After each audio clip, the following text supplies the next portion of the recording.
Anas roziyallohu anhu shunday dedilar: Men payg'ambarimiz sollallohu alayhi vasallam bilan masjidda o'tirganimizda bir kishi namozni tugatdi va yana ruku qildi. Keyin esa sajda qildi.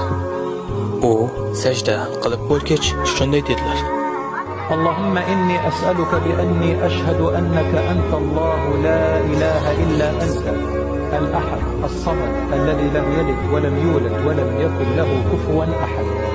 Va u Allohdan so'rashni davom etdi. Payg'ambarimiz o'girildi va u kishiga shunday dedilar: Sen Allohdan uning eng buyuk ismi bilan so'rading. Agarda kimdir Allohdan shu ism bilan iltijo qilsa, Alloh unga javob beradi. Agar kimdir shu ism bilan nimadir so'rasa, Alloh beradi. Alloh buni ikki xil yo'l bilan qiladi. Alloh javob beradi yoki o'sha narsani beradi.